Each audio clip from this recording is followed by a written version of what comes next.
Bismillahirrahmanirrahim. Dear students, Assalamu alaikum. Well, beta, how are you all? Hoping everybody is safe and sound.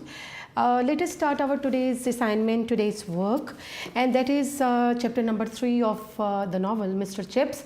We have already covered first and second chapter in previous lectures, and today we are going to start the very next chapter, that is chapter number 3. तो आपने बेटा mister chips novel जो है वो शुरू कर दिया है और उसका चैप्टर नंबर 3 जो है आज पढ़ा जाएगा. तो मिस्टर चिप्स के बारे में आपके साथ बात होती रही है कि he is the central character of the novel mister chips and his real name was mister chipping and his colleagues and students called him Mr. Chips out of reverence, out of respect, out of love and frankness, you can say. And he was a devoted, a very diligent, a very active or conscientious school teacher, a very gentleman indeed. And he served the Brookfield School for over 45 years. And he got retirement in the year 1913 and he died in the year 1933 at the age of 85. तो इसके बारे में पढ़ा आपने कि school teacher है और ये स्टोरी जो है फ्लैशबैक है उसकी पास्ट मेमोरीज़ को कवर कर रहा है ये नॉवल मुख्तलिफ चैप्टर्स के ज़रिए से.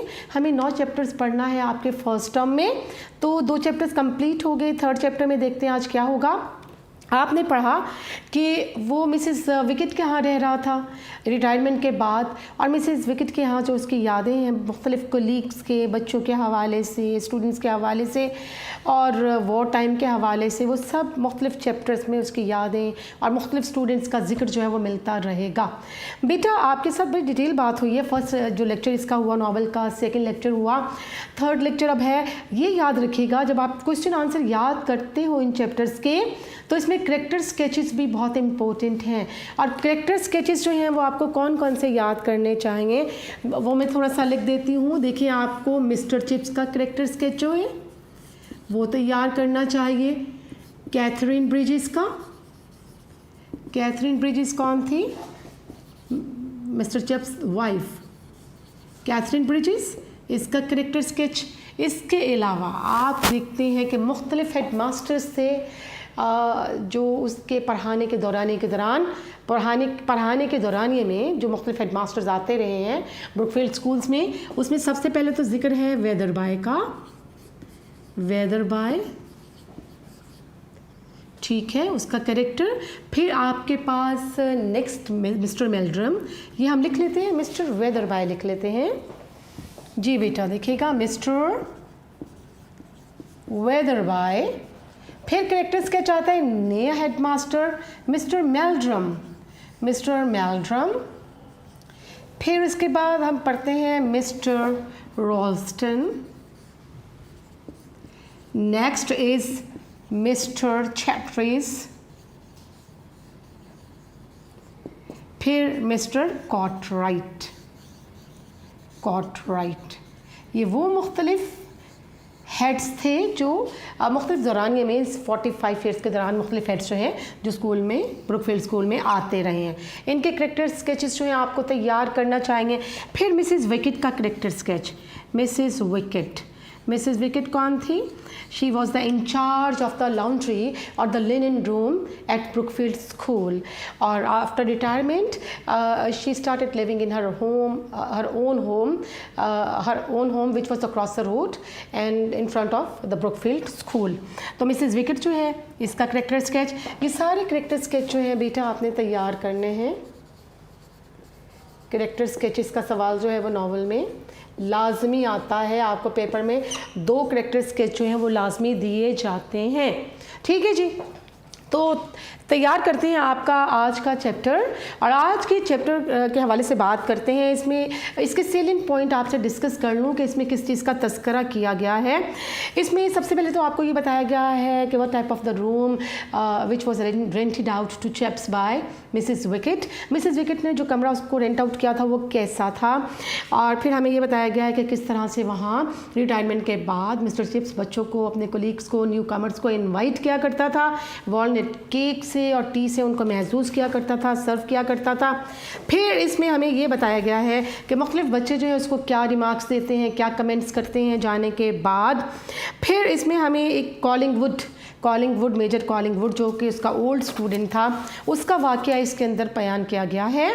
और फिर हमें बताया गया what type of life he was leading eight Mrs wickets house. Mrs Wickett के घर में किस किस्म की ज़िंदगी वो बसर कर रहा था, और उसकी पेंशन के हवाले से बात हुई है, उसके ज़ाती कमरे के हवाले से बात हुई है, उसमें किस तरह का डेकोर किया गया था, डेकोरेशन कैसी थी, और वो कौन सी किताबें पढ़ना पसंद करता था। और फिर हमें ये बताया गया है कि what were the quiet enjoyment of Mr Chips at Mrs Wickett. Mrs Wickett के यहाँ वो क्या क्या करता था। He spend his time in talking, remembering and receiving callers and in making corrections in the new directory of the Brookfield School। ठीक है जनाब, ये सारी चीज़ें इसके अंदर डिस्कस की गई हैं, इसको पढ़ लेते हैं।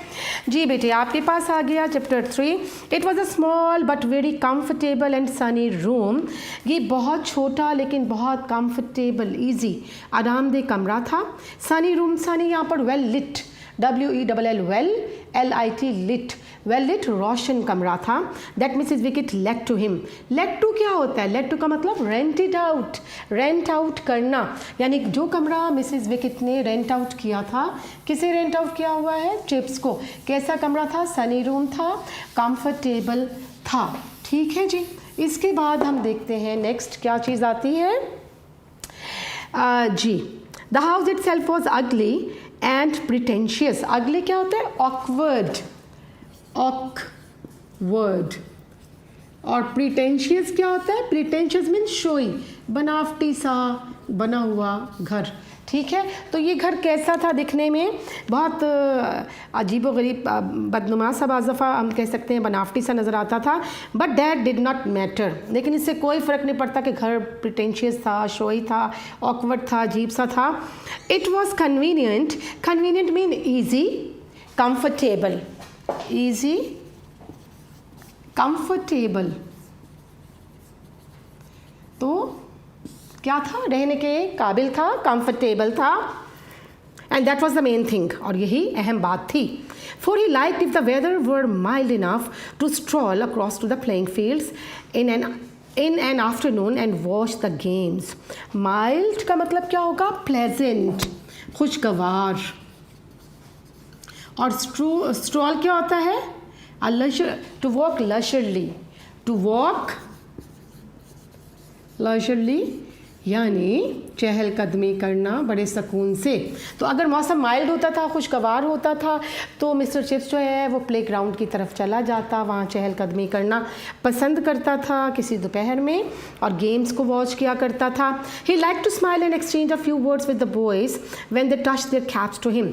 To touch their caps, touch their caps mean greeted, खुश आमदीद कहना। जब लड़के, स्कूल बॉयज़ जो हैं उसे देख के ग्रीट करते, खुश आमदीद करते, अपनी कैप्स को ताज़ीमन उतार के सर झुकाते, तो he wanted to exchange a few words and smile with them. तो वो उनके साथ मुस्कुराहट का और बातचीत का तबादला किया करता था। He made a special point of getting to know all the new boys and having them to tea with him during their first term. Mister Chips का अपना मखसूस अंदाज़ था सब बच्चों को गेट टू नो देम, उन्हें जानने के हवाले से। इसके अलावा वो फर्स्ट टर्म के दौरान न्यू कमर्स को अपने घर टी पर इनवाइट किया करता था। ही always order a walnut cake with red icing. Icing क्या होता है? Topping, TOPPING, topping with red ice, with the pink icing from Redaways. Redaways is the name of a bakery in the village. And during the winter term there were crumpets too. Crumpets क्या होते हैं? A thick, flat and soft cake. A thick, flat and soft cake. ठीक है ना? एक flat shaped, thick, soft cake crumpets कहलाते हैं। तो जनाब बच्चों की तवाज़ुन वो किस तरह से किया करता था कि गांव की जो रेडावेस नामी बेकरी थी, वहाँ से पिंक आइसिंग वाला, पिंक टॉपिंग क्रीम वाला वॉलनट केक मंगवाया करता था। इसके अलावा क्रम्पेट्स भी होते थे, छोटे छोटे केक भी हुआ करते थे, soft cake. A little pile of them in front of the fire. Pile क्या होता है? हीप। हीप होता है ढेर। और आतिशदान के सामने ये जो क्रम्पेट्स थे, बन थे, इनका एक ढेर लगा हुआ करता था बच्चों के लिए। Soaked in butter. सोक्ड क्या होता है? सोक्ड का मतलब बेटा, इसका मतलब होगा स्टीप्ड। Soaked, steeped. स्टीप होता है भिगोए हुए होना, डूबा हुआ होना। और ये जो बन थे, जो क्रम्पेट्स थे, ये मक्खन में डूबे हुए होते थे, भिगोए हुए होते थे, यहाँ उसके अंदर मौजूद होते थे, मक्खन के अंदर मौजूद होते थे। So that the bottom one lay in a little shallow pool. Shallow क्या होगा बेटा? शैलो होता है लिटिल डीप, लिटिल डीप। तो जो सबसे आखिरी वाला बन जो होता था वो उस कम गहरे बर्तन के अंदर उस मक्खन में पड़ा हुआ करता था। And His guests found it fun to watch him make tea. और उसके गेस्ट जो थे they really liked or they really enjoyed to see him watch him making tea. उसे चाय बनाते हुए देखना मेहमानों को बड़ा पसंद आता था, वो बड़ा enjoy करते थे। Mixing careful spoonfuls from different caddies. Caddies mean boxes. किस तरह से वो मुख्तलिफ boxes से, मुख्तलिफ डब्बों में से मुख्तलिफ चाय जो है उसको लेता, मिक्स करता और ये चाय बच्चों के लिए या अपने आने वाले मेहमानों के लिए तैयार करता। And he would ask the new boys where they lived and if they had any family connection at Brookfield. तो what type of question did he ask from the guest? वो क्या पूछता था उन बच्चों से, सवालात क्या करता था? अबाउट देयर होम टाउन, कि उनका ताल्लुक़ कहाँ से है, क्या उनका कोई कनेक्शन, कोई फैमिली का ताल्लुक़ ब्रुकफील्ड के हवाले से रह चुका है। He kept watch. Kept watch mean observed. Kept watch, it means observed. तो वो क्या चीज़ें ऑब्जर्व किया करता था, क्या देखता है इस दौरान? To see that their plates were never empty. And जी वो ये देखता था कि बच्चों की प्लेटें जो हैं वो केक से, खाने की चीज़ों से खाली ना हों। And punctually at 5 after the session had lasted an hour, he would glance mean to look at the clock and से। और जब 5 बजे के सेशन कंप्लीट हो जाता बच्चों से मुलाकात का, तो वो क्लॉक पे निगाह डालता और क्या कहता? वेल अम्फ मैंने आपको बताया था बेटा, अम्फ क्या है? That is a coughing sound. Coughing sound, asthmatic tone, खांसते हुए इस तरह की आवाज़ को हम क्या कहते हैं? कफिंग साउंड को अम्फ। ठीक है। Well umph, it has been very delightful umph meeting you like this. I am sorry umph, you cannot stay. जी 5 बजे के करीब वो क्या कहता कि आप बच्चों से मिलकर बहुत खुशी हुई, बहुत अच्छा लगा, but you cannot stay any longer, लेकिन तुम मज़ीद अब यहाँ नहीं ठहर सकते। And he would smile and shake hands with them in the porch. Porch क्या होता है? Porch किसे कहते हैं? A covered shelter in front of the entrance of the building. A covered shelter in front of the entrance of the building. Ji porch जो है वो दाखिली रास्ता है। Leaving them to race across the road to the school with their comments. Comments किसे कहते हैं? Remarks. ठीक है जी, तबसरा। तो वो क्या करता जनाब? बच्चों से हाथ मिलाता, पोर्च में आता, घर का जो दाखिली दरवाज़ा था उस तक पहुंचता, हाथ मिलाता और बच्चों को स्कूल की तरफ भागता हुआ देखता और साथ साथ बच्चों के कमेंट्स भी सुनता, उनके रिमार्क्स भी सुनता। वो क्या कहते हुए जाते थे कि डिसेंट ओल्ड बॉय। डिसेंट क्या होगा? नाइस। नाइस ओल्ड बॉय, कि बूढ़ा लड़का जो है ये बहुत नाइस है। Chips gives you a jolly good tea. Jolly good क्या? Jolly good mean enjoyable.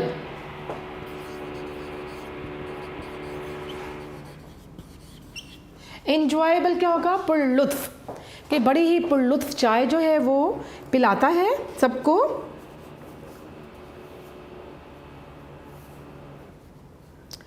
जी नेक्स्ट आपके पास है कि and you do know when he wants you to push off. push off होगा to move away, to go away. और आप समझ लेते हैं कि वो कब चाहता है कि अब आप चले जाओ। कब चाहता है वो? 5 बजे के करीब जो है वो उसका रेस्ट टाइम शुरू हो जाता है, क्लॉक की तरफ निगाह दोहराता है और बच्चे समझ जाते हैं कि इट्स टाइम टू लीव, कब जाने का वक्त हो गया। And Chips also would be making his comments to Mrs Wickett when she entered his room to clear away the remains of the party. और जब मिसेस विकेट जो है कमरे में पार्टी की जो रिमेनिंग आइटम्स हैं, चीज़ें उठाने के लिए आती, तो मिस्टर चिप्स अपने कमेंट्स, अपने तबसरात उसके साथ शेयर करता। A most interesting time Mrs wicket, कि मिसेस विकेट बहुत उम्दा दिलचस्प वक्त जो है इन बच्चों के साथ गुजरा। कौन से बच्चे? जो उससे मुलाकात के लिए आते। Young Branksome tells me that his uncle was Major Collingwood. The Collingwood we had here not two. I think it was not two का मतलब क्या होता है? 1902. not two year को इंडिकेट कर रहा है 1902। ठीक है, तो उसको क्या बताता? वाक्य वो शेयर कर रहा है मिसेस विकेट के यहाँ कि मुझसे यंग ब्रैंक्सम जो है वो बच्चा मिलने के लिए आया था और उसने बताया था उसके चचा कॉलिंगवुड जो हैं वो उसके चचा थे जो यहाँ पर शायद 1902 में पढ़ते रहे थे। I think it was dear me I remember Collingwood very well कि प्यारी खातून मोहतरमा मुझे वो बच्चा कॉलिंगवुड बड़ी अच्छी तरह से याद है। I once thrashed him. Thrashed का मतलब बीट, थ्रैश का मतलब बीट, बीट का मतलब होता है पिटाई करना। तो अब कॉलिंगवुड का वाक़या जो है इसमें बहुत इम्पोर्टेंट है और सवाल आ जाता है कि थ्रैश का मतलब बीट, पिटाई करना, टू पनिश। ये लिख लूँ मैं, फिर आपके साथ वाक़या भी शेयर करती हूँ। Thrash mean to beat. कहता है कि वही बच्चा था, मुझे किसने बताया है? ब्रैंक्सम जो अभी आया था उसने बताया है कि कॉलिंगवुड का नेफ्यू है, भतीजा है और ये वही बच्चा है जो 1902 में यहाँ पढ़ता रहा है और मैंने एक दफ़ा कॉलिंगवुड की पिटाई भी की थी for climbing on to the gymnasium roof. Gymnasium क्या होता है? Exercise hall, exercise hall. तो मैंने बच्चे की पिटाई क्यों की थी कि जो वर्जिशगाह की जो छत थी वो उस पर चढ़ गया था जी। To get a ball out of the gutter, कि नाली से वो उसे बॉल कोई निकालना थी इसलिए वो छत पे चढ़ गया था। Might have broken his neck the young fool, कि नौजवान बेवकूफ़ अहमक बच्चा था और वो अपनी गर्दन तुड़वा सकता था जिस तरह से वो छत पे चढ़ा था। Do you remember he Mrs Wickett? Mrs Wickett, क्या तुम्हें वो बच्चा याद है? He must have been in your time, तुम्हारे दौर में वो हुआ करता होगा। Mrs Wickett before she saved money had been in charge of the linen room at the school. Linen room क्या होता है? Laundry, laundry.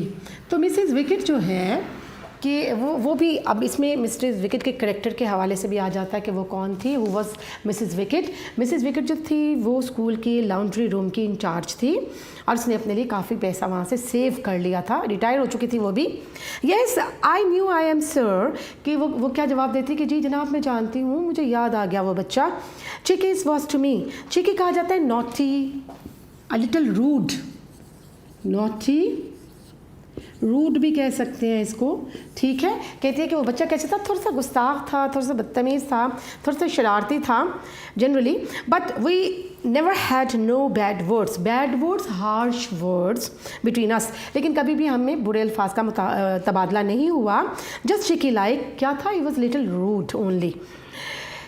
आई नेवर मेंट नो हार्म। ठीक है, इस तरह के जो बच्चे हैं वो किसी को हार्म, नुकसान नहीं पहुंचाते। That kind never does sir, ऐसे बच्चे कभी नहीं करते।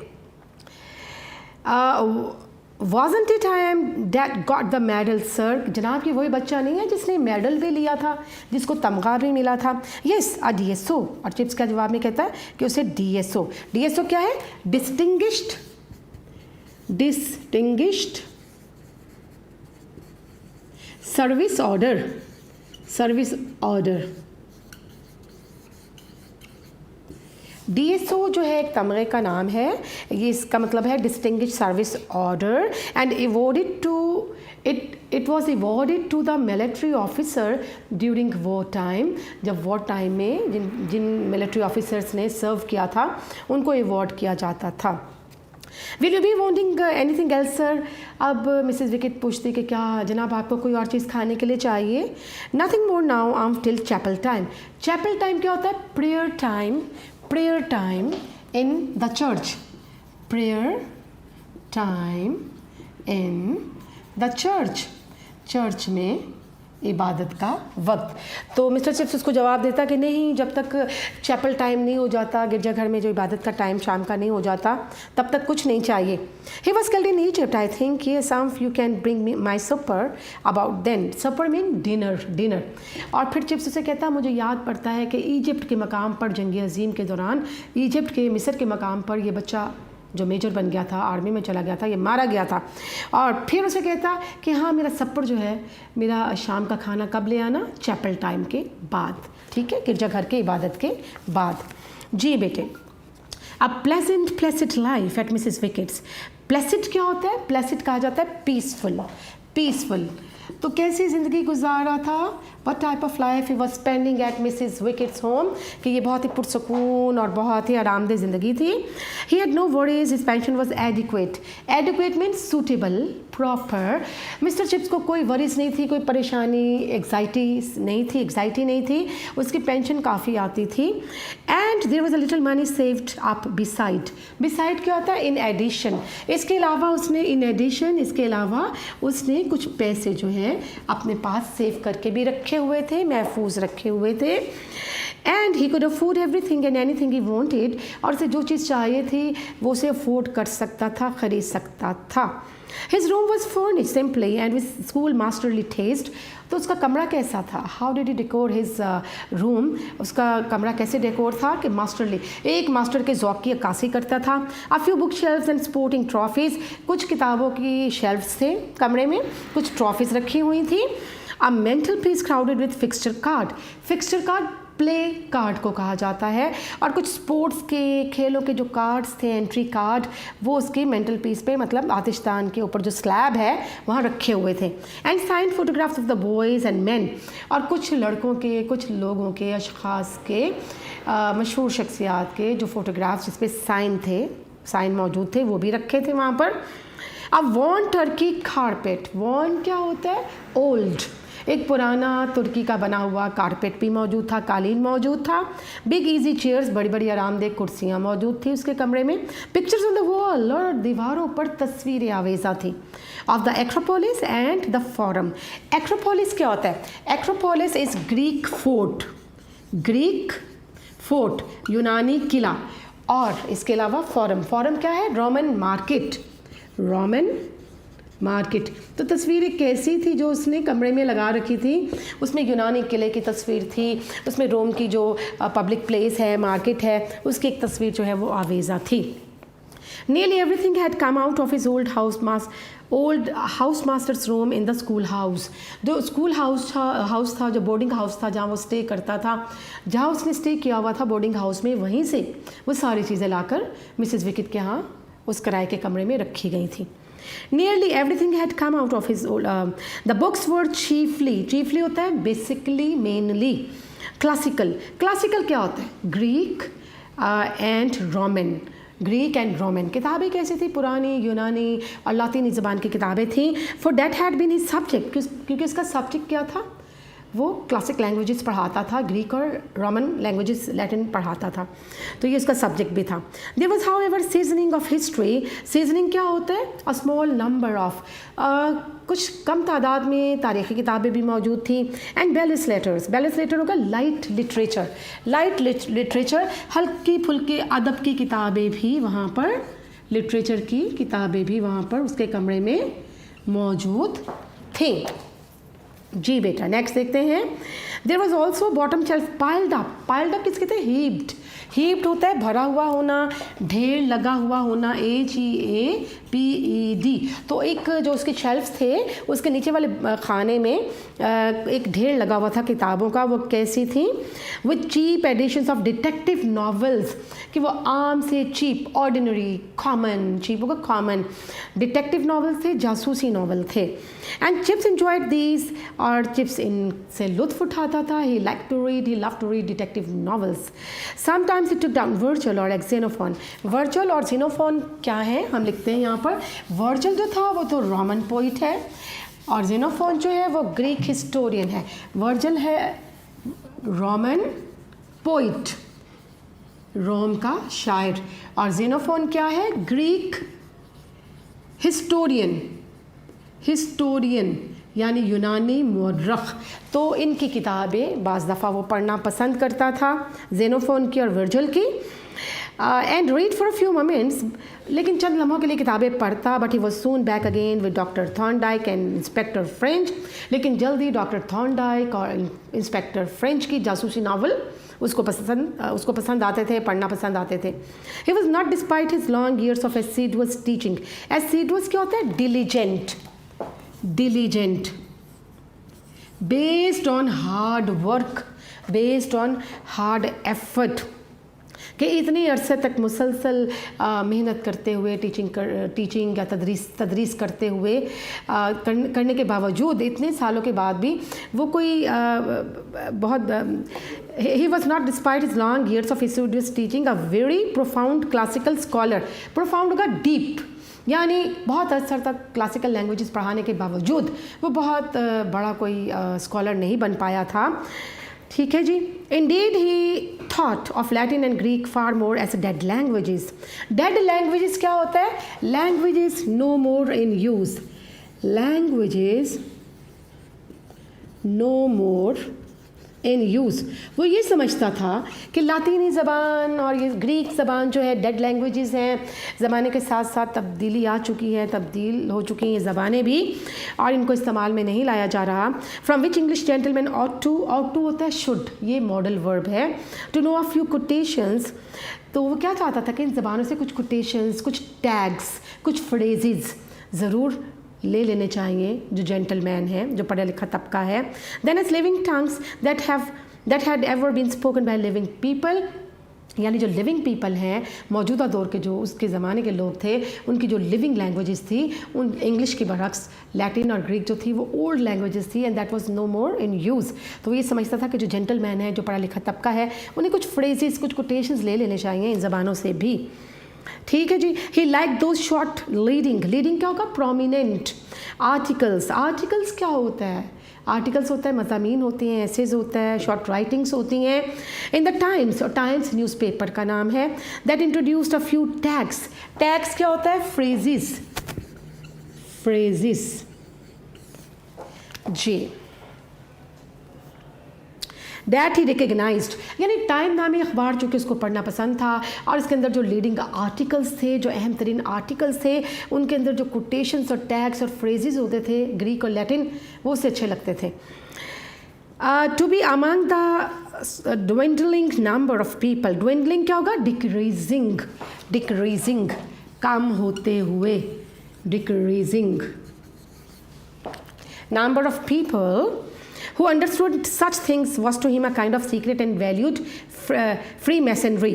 Freemasonry होता है बॉन्ड, BOND, बॉन्ड होता है मुआहदा, और वो ये समझता था कि ये टैग्स, ये फ्रेजेस चंद लोग ही जानते थे, गिनती के लोग ही जानते थे, और उसे यूँ महसूस होता था कि जैसे कोई सीक्रेट मुआहदा है, कोई पुरस्रार मुआहदा है, जिनके ज़रिए ये तमाम लोग आपस में वाबस्ता हैं, जुड़े हुए हैं, वो लोग जो कि इन लैंग्वेजेस को समझते हैं, इन फ्रेजेस को यूज़ करते हैं, इस्तेमाल में लाते हैं।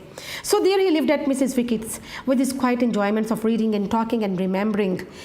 और मिसेस विकेट के यहाँ बहुत पुरसकून तरीके से वो रह रहा था, अपनी यादों में, अपनी बातों में वो टाइम गुजारता था, रीडिंग में, पढ़ने में टाइम गुजारता था।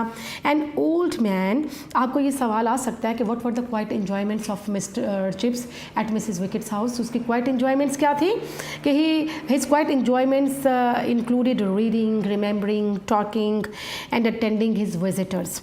आगे देखें, an old man white heard and only a little bald. Bald क्या होता है? हेयरलेस। हेयरलेस कहता है गंजा, कि वो बुरा आदमी कैसा था, थोड़ा सा वाइट हेयर उसके थे, सफ़ेद बाल हो चुके थे, और बॉल्ड था। बॉल्ड मीन हेयरलेस, यानी कुछ उसके बाल जो थे वो नहीं थे, यानी थोड़ा सा वो गंजा था। और इसके अलावा देखते हैं, still Fairlie active for this years, बहुत एक्टिव रहा इन तमाम सालों में वो। ड्रिंकिंग टी, रिसीविंग कॉलर्स में रिसीविंग विजिटर्स, यानी अपने आने वाले मेहमानों को खुश आमदीद कहता था, चाय पीना पसंद करता था। Busying himself with corrections for the next editions of the Brookfield in directory, और ब्रुकफील्ड की जो आने वाली डायरेक्टरी थी उसके लिए तैयारी करता था, उसमें करेक्शन लगाता था। राइटिंग इज ओकेशनल क्या होता है? Sometimes. Letter in thin spidery but very legible script. Spidery क्या होता है बेटा? बेंट होता है तिरछी, स्पाइडरी होता है बेंट। और लेजिबल क्या होता है? रीडेबल। तो कभी कभार वो क्या क्या करता था? ओकेजनल लेटर्स, कभी कभार खतूत लिखता था अपनी तिरछी लेकिन पढ़ी जाने वाली लिखाई में, वो तहरीर किया करता था, खतूत भी मुख्तलिफ। He had new masters to tea as well as new boys, उसके पास नए मास्टर आते थे, चाय पे मधु होते थे, और नए टीचर भी आते थे। There were 2 of them that autumn term, और उस ऑटम टर्म के दौरान, मौसम ख़ज़ा की टर्म के दौरान 2 बच्चे उससे मिलने के लिए आए। And as they were leaving after their visit, और जब वो उससे मुलाकात के बाद जाने लगे, one of them commented remarked, तो उन दोनों में से एक बच्चे ने कहा, quite a character, quite a character कि खूब शख्सियत है, what a personality. The old boy isn't he, बूढ़ा लड़का है क्या ऐसा नहीं है। All that fuss about mixing the tea, fuss mean excitement कि चाय जब वो मिक्स करता है, चाय बनाता है तो कितनी एक्साइटमेंट, जोश व खरोश का मुजाहरा करता है। A typical bachelor, bachelor unmarried if ever there was one, कि एक आम मतलब कवारा शख्स है कि ऐसा शख्स कभी देखा है तुमने। Which was oddly incorrect, oddly strangely, और ये बड़ी अजीब सी बात है कि ये उनका कहना बहुत ही अजीब था, बहुत ही गलत था, क्योंकि ही was not bachelor at all, वो बैचलर नहीं था। Chips was not a bachelor at all, वो बिल्कुल बैचलर नहीं था, कवारा नहीं था। He had married, उसने शादी की थी। Though it was so long ago that none of the staff at Brookfield could remember his wife, और इतना लंबा अर्सा इस वाक़े को, उसकी शादी के वाक़े को हो चुका था कि ब्रुकफील्ड में किसी को ये याद भी नहीं था।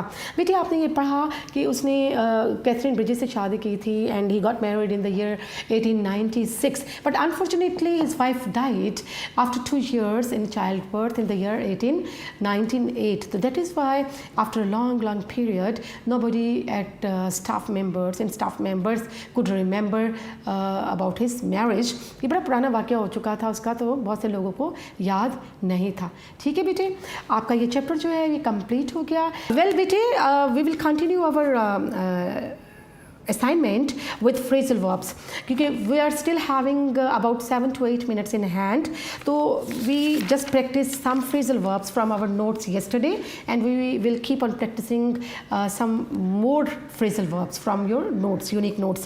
बेटे इस तरह से है कि आपके जो phrasal verbs हैं वो कुछ करवाए गए थे आपको कल, आपने idiomatic phrases कर लिए, idioms कर लिए हैं, और phrasal verbs भी उसी का ही हिस्सा है। मैंने आपको बताया था ये भी क्या है कि verbs के साथ मुख्तलिफ prepositions लगाने से उनके मीनिंग जो है वो फिगरेटिव और मेटाफोरिकल हो जाते हैं। तो फ्रेजल वर्ब जो है उसका जो हिडन मीनिंग है वो आपको याद रखना है प्रैक्टिस के ज़रिए से। तो हम लोगों ने कल जो आपके पास वर्ब था वो था बीट। बीट के साथ आपने 19 तकरीबन 19 जो है फ्रेजल वर्ब्स हमने किए थे। आज हमारे पास नेक्स्ट जो वर्ब है वो है बियर। बियर का मतलब बर्दाश्त करना होता है, बियर बोर्न बॉर्न, ठीक है। Second form, third form bear bore born, और इसका जो फोर्थ फॉर्म है वो बियरिंग हो जाएगा, बियरिंग, ठीक है। तो बेटी आज इसको देखते हैं कि ये मीनिंग्स क्या होंगे, तकरीबन ये 7-8 मिनट में इसको अवेल करते हैं जी। नंबर 20 पे है बियर अवे। बियर अवे का मतलब क्या होता है? To win a prize, to win a prize, इनाम जीत लेना। तो आपके पास है आयसा बोर अवे या bore off all the prizes. आप वर्ब को चेंज कर सकते हो। देखो हमारे पास बियर अवे लिखा है और हमने जुमले में लिखा बोर अवे, यानी आयसा ने बहुत से इनामात जीते। पास्ट के हवाले से बात कर रहे हो तो पास्ट टेंस में उसी वर्ब को लेके जा सकते हो। नेक्स्ट आपके पास है बियर डाउन। बियर डाउन का मतलब होता है टू मेक हार्ड एफर्ट, कि बहुत सख्त मेहनत करना। You will have to bear down if you expect to pass the exams, कि you will have to bear down if you expect to pass the examination। अगर तुम एग्ज़ाम पास करना चाहते हो तो तुम्हें सख्त मेहनत करना होगी। Bear down on, bear down upon. जी बेटा इसका देखते हैं, इसका मतलब था टू पुट प्रेशर ऑन, कि दबाव डालना, टू पुट स्ट्रेस और प्रेशर अपॉन। आपके पास जुमला है the weight is bearing down on my chest, कि वज़न जो है मेरे सीने पर स्ट्रेस है या दबाव पड़ रहा है, दबाव सा महसूस कर रहा हूँ। Bear in on, bear in on जो है इसका मतलब क्या होगा? Bring to the attention, bring to the attention, तवज्जो दिलाना, या टू बी रिलेटेड टू, किसी चीज़ से मुतल्लिका होना, to be related to. His story does not bear in on the question, उसकी कहानी इस सवाल से मुतल्लिका नहीं है या इस सवाल की जानिब तवज्जो नहीं दिलाती है। नेक्स्ट फ्रेजल वर्ब बियर से है बियर आउट। बियर आउट का मतलब होता है to confirm, to prove something, किसी चीज़ को साबित कर देना। The facts bear out his claim, हकाइक जो है उसके दावे को साबित करते हैं। नेक्स्ट 25 पे बियर अप। बियर अप का मतलब होता है टू कीप वंस करेज, हौसले से कोई चीज़ बर्दाश्त करना, to tolerate, to have courage for. तो आपके पास to have a courage to take the stress और स्ट्रेन। आपके पास जुमला है she is bearing up well after her illness, कि वो अपनी बीमारी के बाद अब हौसले से सब चीज़ों को बर्दाश्त कर रही है। बियर विद, बियर विद का मतलब क्या होता है? टू बी पेशेंट, सब्र का मुजाहरा करना। यानी I try to bear with her tempers और इंसोलेंस। इंसोलेंस भी होता है रूडनेस, कि मैंने उसके टेम्पर, उसके गुस्से को, उसकी गुस्ताखी को बर्दाश्त करने की कोशिश की। फिर आपके पास ब्लो आ जाता है। ब्लो का मतलब उड़ा के रखना, ब्लो करना, बुझा देना भी होता है। ब्लो के क्या होगी second third form? Blow, blew, blown. और पार्टिसिपल में आ जाएंगे fourth form of the verb, तो ब्लोइंग हो जाएगा। ब्लो अवे या ब्लो ऑफ, इसका मतलब क्या होता है? It means get separated due to blast. Blast की वजह से, किसी धमाके की वजह से अलग अलग चीज़ों का हो जाना। The explosion blew off the lid. Lid किसे कहते हैं? The cover of a container. किसी कंटेनर के कवर को कहा जाता है। तो धमाके की वजह से जो कवर था कंटेनर का वो उड़ गया। आगे है ब्लो डाउन। ब्लो डाउन का मतलब डिमोलिश अ बिल्डिंग, किसी इमारत को मुनहदिम करना, गिराना। The explosion blue down several buildings. धमाके की वजह से बहुत सी इमारतें मुनहदिम हो गईं। फिर आपके पास आता है ब्लो इन। ब्लो इन का मतलब होता है गेट डैमेज्ड इनसाइड, अंदर की जानिब से, ऑफ अ वॉल, किसी दीवार का अंदरूनी जानिब से डैमेज होना। The walls have blown in because of the pressure from outside. बैरूनी प्रेशर की वजह से जो दीवार का अंदरूनी हिस्सा है वो ब्लो डाउन होना शुरू हो गया है। ठीक है, यानी ब्लो इन कर रहा है। ब्लो इन का मतलब अंदर की जानिब से मुनहदिम हो रहा है, गिर रहा है। Blow out. ब्लो आउट का मतलब क्या होता है? To extinguish, to extinguish by blowing. ठीक है, कैंडल्स का होता है फूंक मार के बुझा देना। रज़ी and Zaki blue the candles out. रज़ी और ज़की ने कैंडल्स को ब्लू आउट कर दिया, बुझा दिया। Blow over. ब्लो ओवर क्या होता है? स्टॉर्म के लिए इस्तेमाल होता है। Gate finished of a storm, किसी स्टॉर्म का, तूफ़ान का, बादलों का छट जाना। The storm has blown over, कि तूफ़ान जो है वो छट गया है, ख़त्म हो गया है। Blow up. ब्लो अप का मतलब होता है एक्सप्लोडेड, धमाके से फटना। The volcano unexpectedly blew up. गैर मुतवक्को तौर पर वॉल्केनो, आतिशफिशा पहाड़ जो है वो फट पड़ा। ठीक है बेटा, and here comes the end of today's lecture and see you इंशाल्लाह in the next lecture. Till then अल्लाह हाफिज़ बेटा, take care and stay blessed.